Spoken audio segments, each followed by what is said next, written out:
Hey guys, welcome back, and today I'll be drawing more of Tears of the Kingdom. So I want to start off with one of the first things you'll probably do when you reach the surface, and the person that a lot of people enjoy, drawing Purah. So I know there's already a lot of art, but I thought it would be kind of interesting to see her in my own kinda style. Drawing her actually wasn't too bad. Like, she has a lot of little details, but like, yeah, when you kind of get to it, it's not that bad. As for the background, it also was not that hard to do. It was just a wall with a door. I didn't have too much problems with this one, luckily. I actually wonder, well, a lot of people seem to prefer this design of Purah over Age of Calamity, but I kind of enjoyed the Age of Calamity design too, so let me know. What is your favorite design of Purah?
So I don't know why she's holding a flute. Like, what does she use that for? But I mean, maybe just some kind of accessory to make her look more stylish. I'm very happy how this turned out. Background is painterly enough. I like how she pops out. I like how all of her kind of details and like colors really pop. So I'm very happy with how this one ended up. As for this one, I wanted to draw something of the first memory. So I was thinking, wow, I really wanted to draw Sonia, but Rauru is kind of always, there's not, I don't know, I didn't really find a flattering shot of Sonia just alone. So I was kind of thinking, well, why not have Rauru in there too? I haven't really drawn Rauru when he was alive. So I was like, well, maybe it'd be kind of interesting to see him in like his true form. And can I just say, if this was an actual anime, I feel so bad for the people who would have to animate Rauru. Rauru especially. Like, he has so many details. Like, I feel like if this was an actual anime, they would probably make his character design a lot more simpler, because having all his jewelry all around him and like his little cloth with all that triangular designs, like, it's a lot.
I'm very happy with how this one turned out too. Even though Sonia isn't really the focus, I like what you can see from her. Like, she looks cute. Rauru, again, very intricate design, but like the end result is kind of worth it. The forest around them didn't need much focus, so for what it is, I'm very happy. And yeah, overall, a very solid drawing, I think. Now for the next one. For the next one, this was the whole reason why I wanted to make this video. To draw my favorite Tears of the Kingdom character, my boy, Tulin! I have a lot to say about this one. So, the Dorito were never really my favorite race or species in Legend of Zelda. That award always went to the Zora, you know? Like, even in Wind Waker, I do think in Wind Waker, Metley was probably my favorite character, but I loved the Zora. The Zora were my favorite people in Legend of Zelda. And then came Breath of the Wild.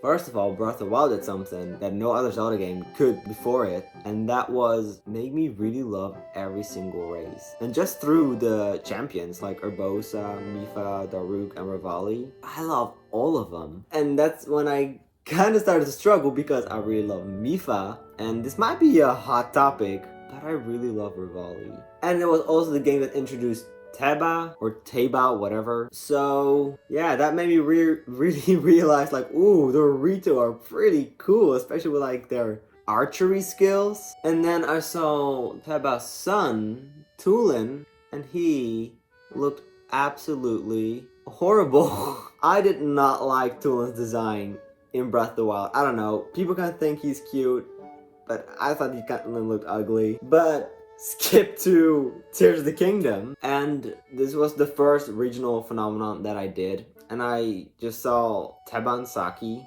and then Tulin, who like flew up to you and was so like happy. Like, that kind of warmed my soul, you know? Like, he was so happy to see you. And then he also, when we climbed the mountain, he also seemed to have a little bit of like Revali's characteristics in him. And at first I was like, oh my god, it's just gonna be just a Revali 2.0. But no, because Tulin actually really learns, and not just learns, he embraces the camaraderie, you know, the friendship, and like battling alongside your team. And like whenever he becomes a sage, and whenever he needs to like risk your life, he's just so great. Like, he's so happy to be there, you know? Like, I don't know. Tulin is my favorite Tears of the Kingdom character, and maybe even my favorite Zelda character overall. So that's why I really wanted to draw this. And that's why I decided to draw this moment, because it's a big moment for Tulin. He finally gets like his dad's bow. Like, that was also so sweet. Especially also the Kogera boss fight. That music, like it was all just perfect. But yeah, this moment when Tulin received like his dad's bow, that was really sweet. And so I wanted to like honor that and like draw that part specifically. Also, I forgot to mention, Tulin's English VA is literally the same VA as Killua in the English dub. So there's another reason to love him.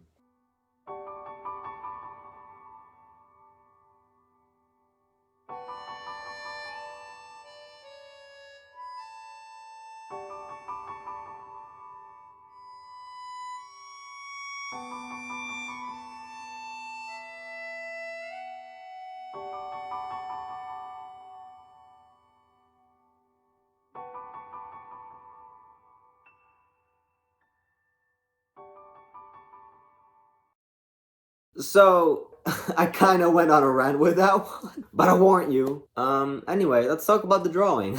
I'm again very happy with how it turned out. I think I did my boy Tulin justice. The background is pretty. Overall, it was pretty simplistic. I think this one might have been like the quickest drawing, but nonetheless, I enjoyed it. I finally was able to draw my boy, and I couldn't be happier. So that was it for these 3 drawings. If you made it this far into the video, thank you so much. Let me know in the comments what your favorite Zelda character is, whether it be from Tears of the Kingdom or Breath of the Wild, or just your favorite Zelda character in general. And I hope you have a nice day, and that I'll see you into the next video. Later!